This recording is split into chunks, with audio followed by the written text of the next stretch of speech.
They told me I would not be moved. That was the whole point of choosing me. Among all the observers of the conquered, I had the cleanest record. 11 campaigns, 9 species catalogued.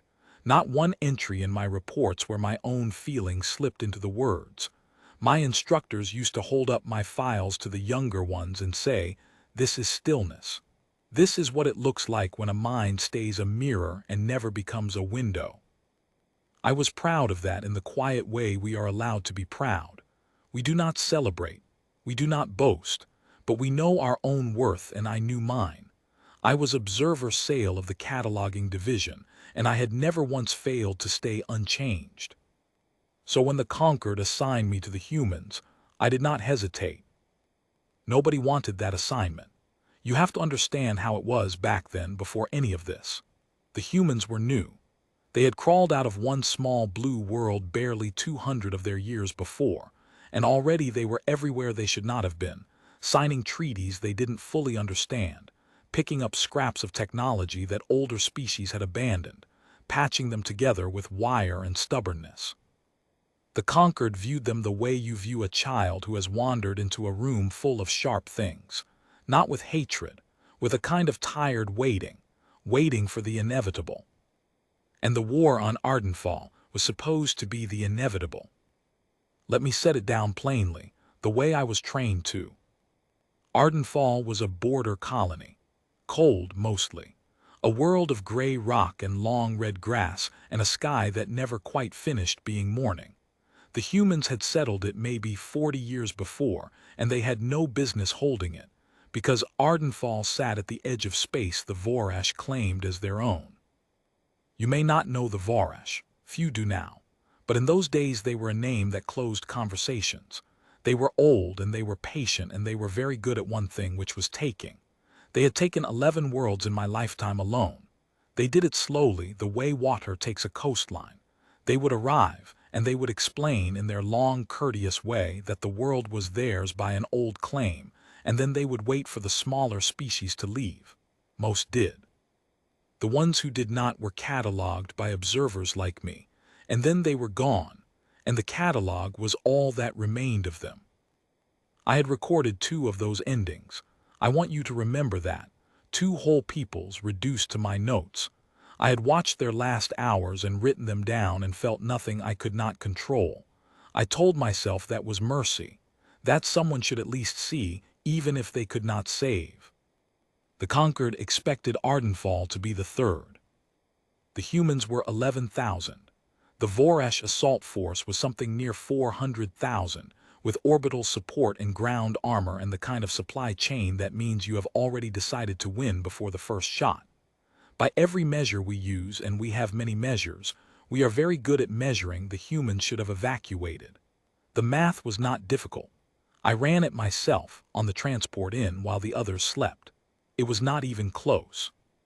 So my mission was simple: land, embed, observe how the humans behaved in their final days, record the manner of their ending, stay unchanged.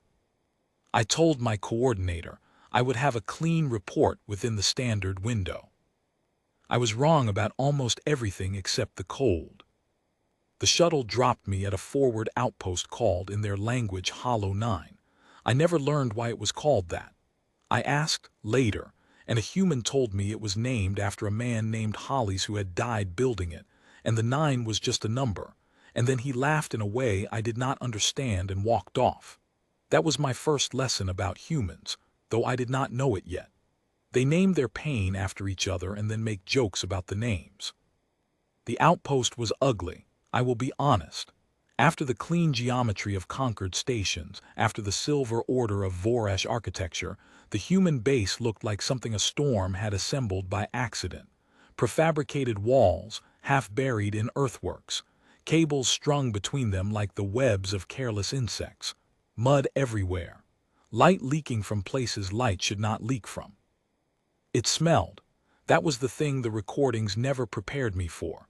The whole place smelled of bodies and burnt fuel, and something sweet they cooked at night that I would later learn was a kind of bread. My translators handled the language easily enough. Nothing handles a smell. They had been told I was coming. A neutral observer with conquered protection, granted access to record. The Vorash respected those rights in their way. They liked being watched. They thought of themselves as patient teachers, and a teacher always performs better with an audience.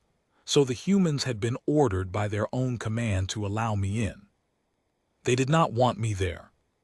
The commander of Hollow 9 was a woman called Renata Voss. She was not tall for a human.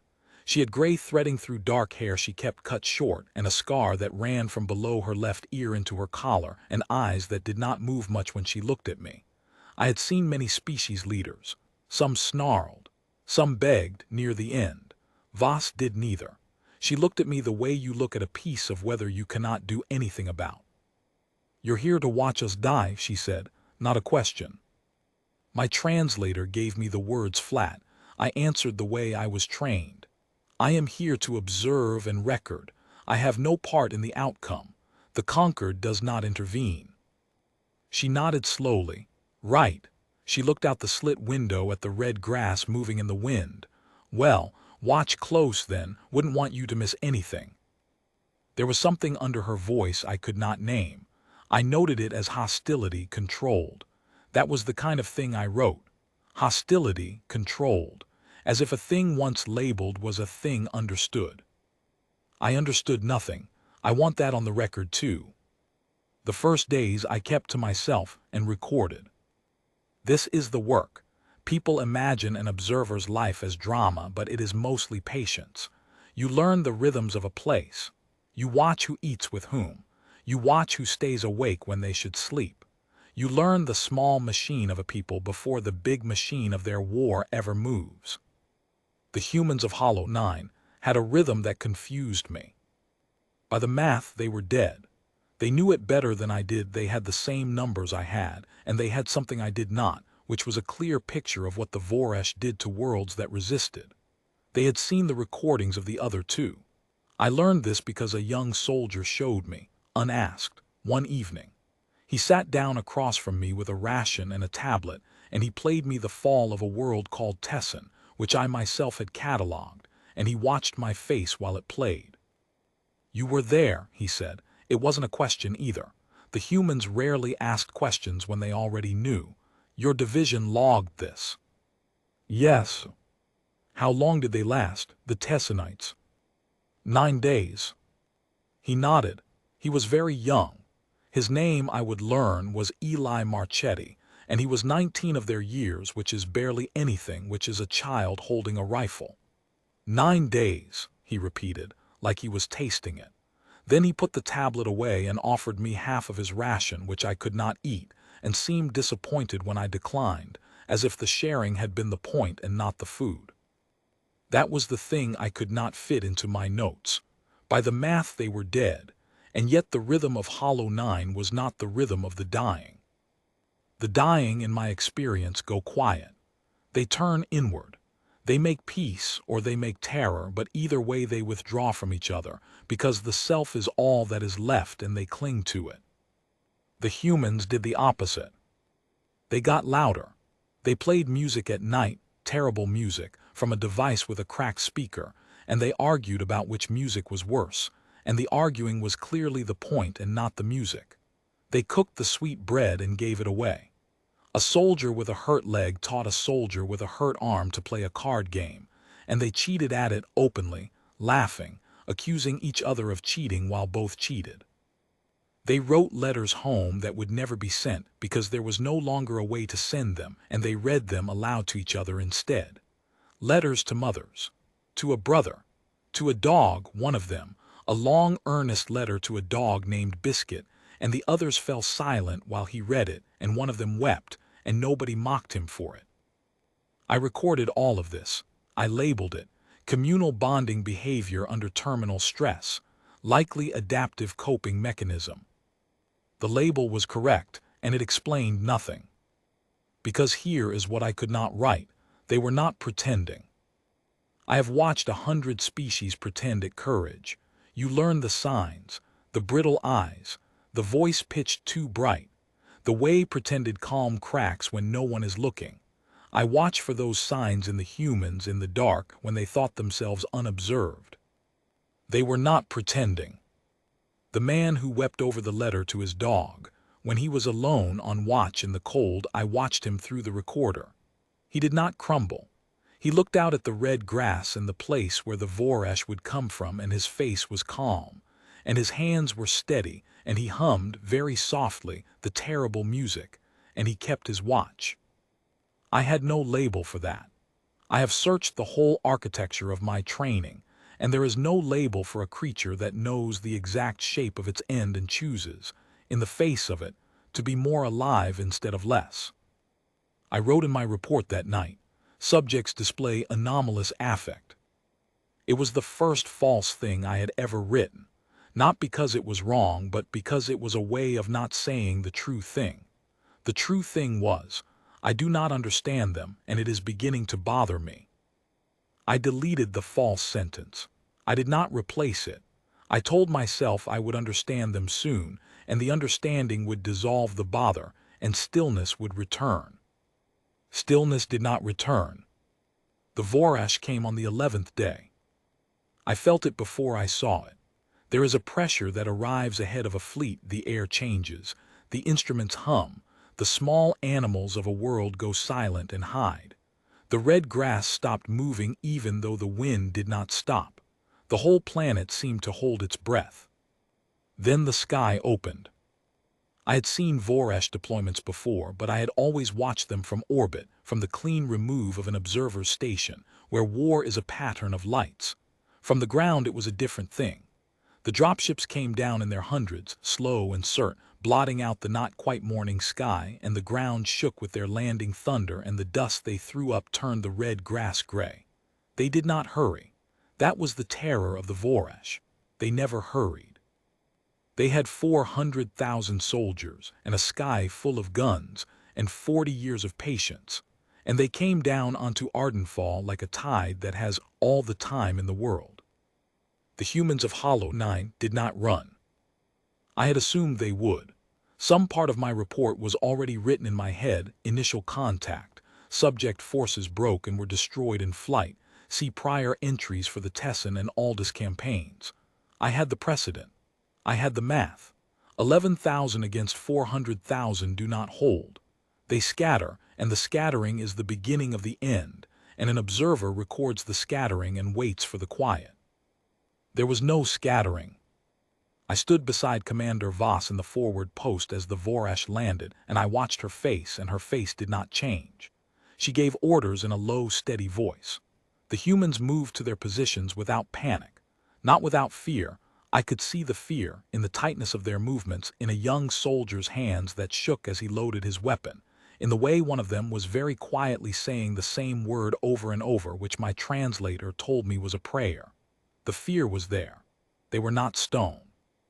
But they moved toward their posts, every one of them. 11,000 frightened creatures walking toward the thing they were afraid of, because the others were walking too, and no one wanted to be the one who broke the line.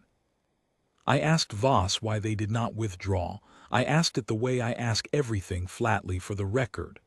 Your forces cannot hold this position. The math is clear. Withdrawal preserves more lives. Why do you stay? She did not look at me. She was watching the dust cloud of the Vorash advance. There are 40,000 civilians in the valley behind us, she said. Old people, kids, people who built this place with their hands. She finally turned and looked at me, and her flat eyes had something in them now, something I had no label for. Every hour we hold here is an hour they get on the evacuation ships. We can't save ourselves, but we can buy them time. That's the math that matters. You will die buying that time. Yeah, she said, we will, and she turned back to the dust. I recorded the exchange. Subject forces electing to sacrifice survival to extend civilian evacuation window. Tactical objective: delay, not victory. The label was correct. It explained nothing. By now I was used to that. The first assault came at what they call dawn, though Ardenfall's dawn is only a slightly less dark gray. I will not pretend I can describe it as a soldier would. I am an observer. I watched from the post, from behind Voss, and what I saw was noise and light and earth thrown into the air. The Vorash did not test the line. They are not a species that tests. They committed a full advance, tens of thousands of soldiers, the kind of weight that has crushed every line it has ever met. The humans held. I do not fully understand how, even now, even after everything. I have the recordings and I have watched them more times than is healthy, and I still cannot find the moment where it should have broken and did not. The Vorash hit the eastern earthworks with everything, and the earthworks should have collapsed, and the humans there should have died and left a hole, and the hole should have been the end. But the humans there did not leave a hole. When their line thinned, others came. Not because they were ordered, the orders came too, but the orders came after. I saw it on the recordings. The soldiers were already moving before the command reached them. A squad from the reserve saw the eastern line thinning and they ran toward it, into the worst of it. 3 of them died in the running and the other 2 reached the line and filled the gap. And the gap held. And the Vorash advance broke against it like the tide breaking on a rock it did not expect to find. I had catalogued the Vorash for a long time. I had never seen them surprised. They were surprised on Ardenfall. That first day the humans held the line. They lost. I had the count by nightfall, 840 dead. The Vorash lost, by my own observation, far more, though they had so many that the loss meant nothing to their math. But the line held. And in the valley behind us, the evacuation ships filled and lifted and carried the old people and the children up through the broken sky to safety. And every ship that lifted was an hour the humans of Hollow 9 had bought with their bodies. That night the human base was quieter than before, 840 quieter. But it was not the quiet of the dying that I knew. It was a different quiet, a gathering quiet. They counted their dead by name, not by number, by name. Every single one read aloud in the cold while the survivors stood with their heads bowed, and then they ate the sweet bread, and the man with the cracked speaker played the terrible music, softer now, and they slept in shifts and woke and held the line again the next day. And the next. And the next. I want to tell you about a soldier named Diaz. I did not choose her. An observer does not choose. We let the subject reveal itself. But Diaz revealed herself to me whether I wanted it or not, and by the 4th day of the siege I had more recordings of her than of anyone, because she kept doing things I could not file. Diaz was a medic. She was small even for a human, with close-cropped dark hair going gray at the temples and a way of moving that was quick and economical, no motion wasted. She did not carry a weapon. I asked her about this once, in the brief quiet between assaults, when I had begun, against my training, against everything, to actually speak with the subjects instead of only recording them. I carry one, she said, tapping a pack on her hip. Don't use it much. Hard to do this with one hand. She held up her other hand and it was stained dark to the wrist, and I understood the stain was blood, human blood, the blood of the people she had spent the day trying to keep inside their bodies.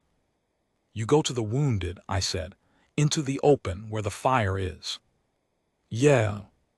You are not armored as the others are. The probability of your death is higher than theirs. She gave me a look I had seen on Voss, a tired, patient look, the look humans give when you have stated something true and useless. Somebody's got to go get them, she said. Can't leave them out there. You hear them, you know, when they're out there. She looked away.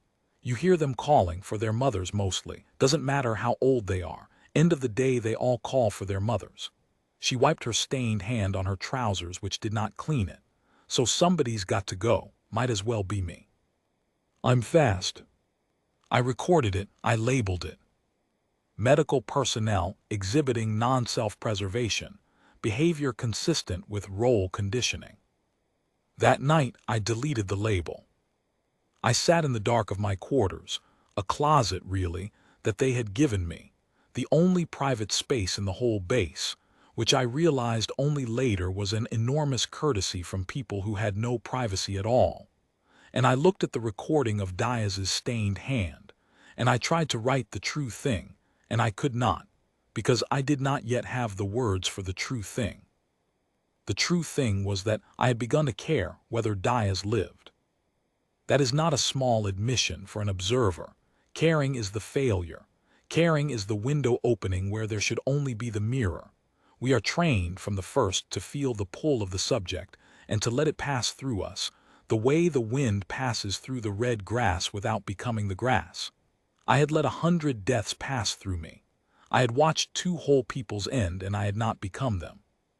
But I did not want Dias to die.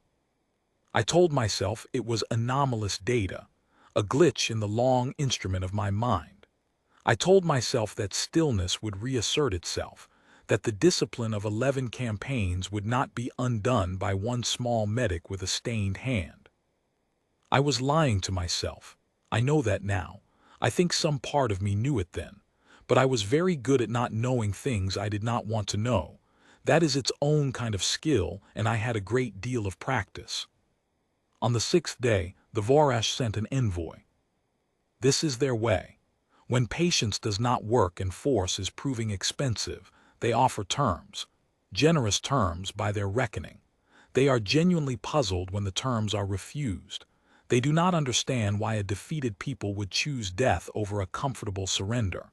They have never understood it in all their long taking, and it is the one thing that has ever made them afraid. The envoy came under a flag of truce, and the humans honored it, and I was permitted to observe because the Vorash, as I said, liked to be watched. The envoy was tall and pale and beautiful in the way the Vorash are beautiful, all clean lines and stillness, and it spoke in the long, courteous cadence of its kind. It offered Voss her life, the lives of her soldiers. They would be relocated, it said, to a comfortable world, well within Vorash space, where they would be cared for and studied and allowed to live out their natural span in peace. All they had to do was lay down their weapons and let Ardenfall pass to its rightful owners. It was, by the cold math, a good offer, better than any the Vorash had made before. The humans had impressed them. I could hear it under the courtesy, the grudging respect of a predator for prey that had cost it more than expected. They were offering in their way to spare a thing they admired. Voss listened to all of it. She let the envoy finish. She was very still, very polite. And when the envoy was done, she said one short sentence, and my translator gave it to me, and I will carry it for the rest of my long life. She said, "We don't sell the people behind us." The envoy did not understand. It explained that the civilians had largely evacuated, that the strategic value of the position was gone, that there was no longer any reason to die for it. It was being reasonable. It genuinely was. By its own logic, it was offering mercy. Voss said, "There's still 3,000 in the valley. The ships can't carry everyone fast enough. We hold till they're gone. Then we're done talking." And she stood, which meant the talking was over, and the envoy looked at her for a long moment with something I had never seen on a Vorash face, and then it left. After I asked Voss why, I had to ask. It was no longer professional.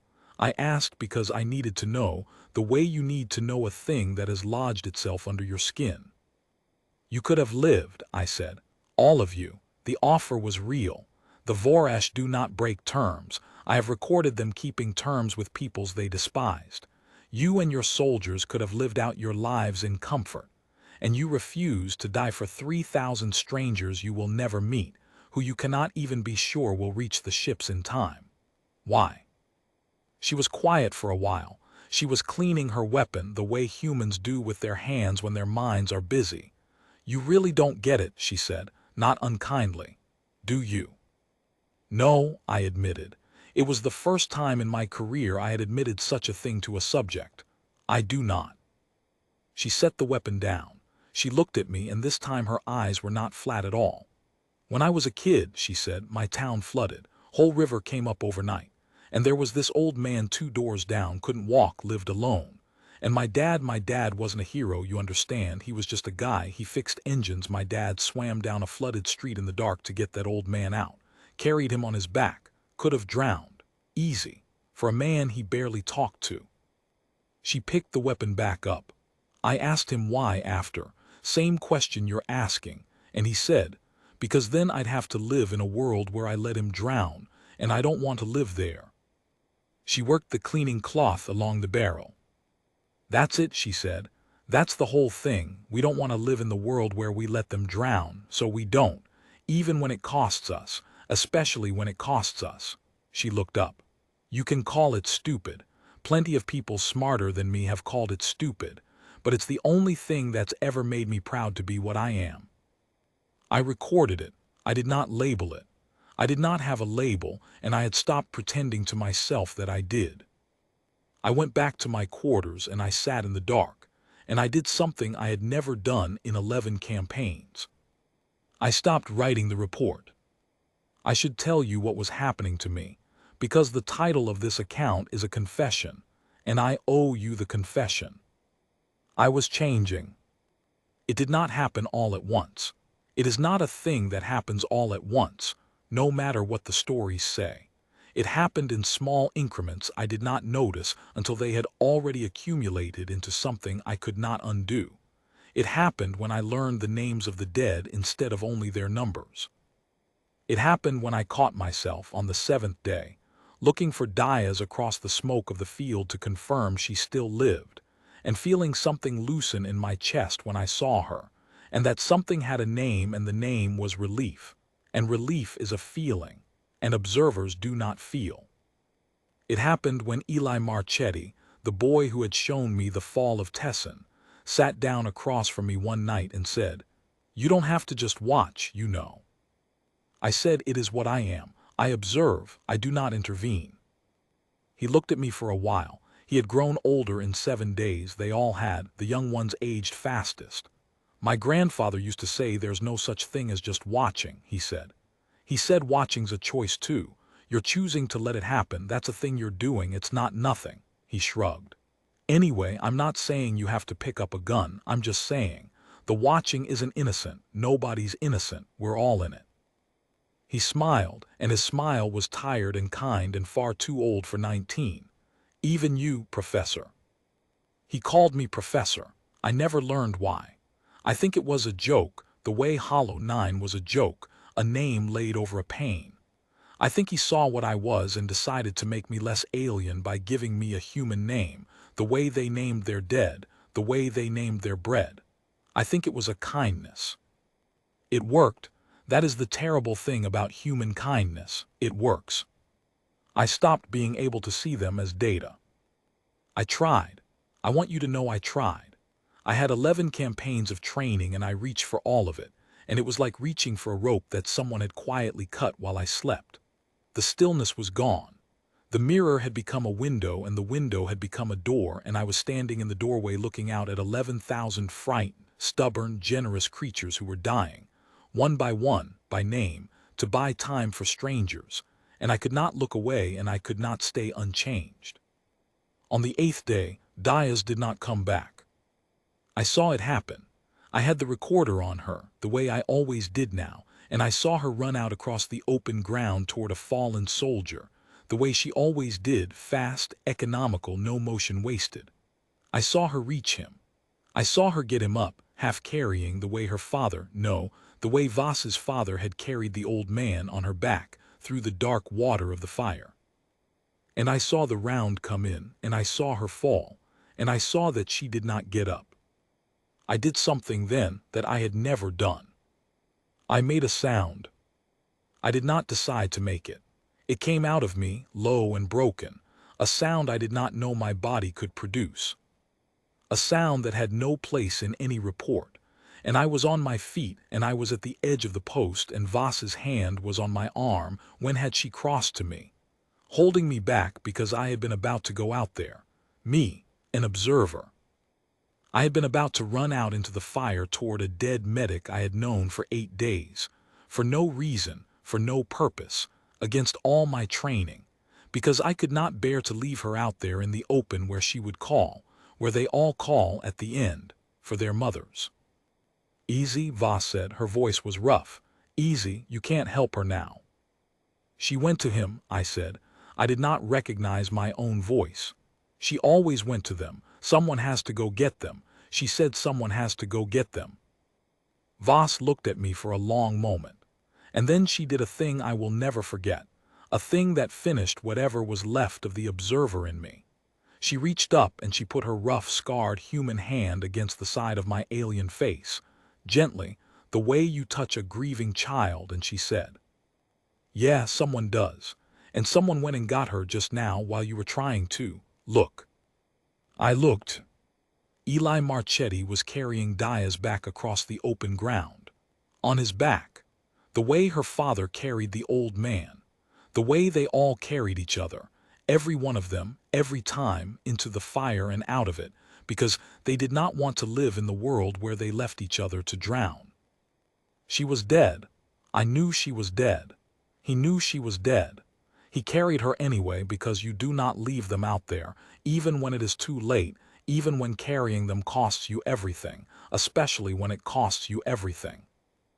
And the Voresh I saw on the recordings later, the Voresh held their fire, the whole line of them, while one human boy carried one dead human woman home across the open ground. They held their fire. I do not know why. I have thought about it for a long time. I think even the Voresh, who had taken 11 worlds, who did not understand mercy, who genuinely could not comprehend why anyone would die for a stranger, I think even they, watching that boy carry that woman, felt the first cold breath of the thing the humans had that they did not. I think they were afraid. I know I was. I was afraid, and I was grieving, and I was changed, and there was no going back, and the report I was supposed to write observed the manner of their ending, stay unchanged.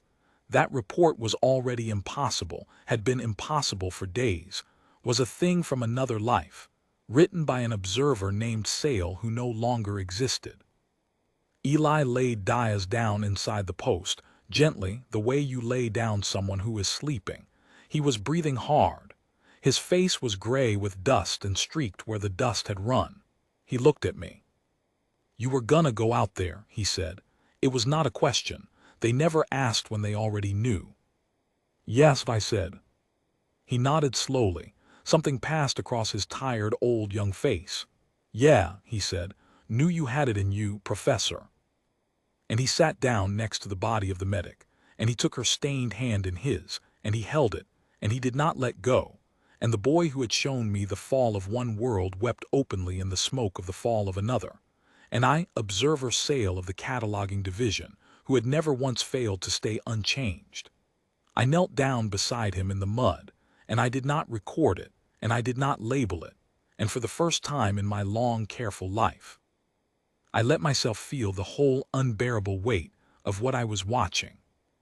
The siege was not over. The hardest part was still to come. The Voresh were patient, and they were many, and the humans were dying, and the ships in the valley were not yet empty. But something in me had ended, there in the mud, holding vigil over a dead medic with a weeping boy. The observer was gone. What was left, I did not yet have a name for. I would find the name before the end.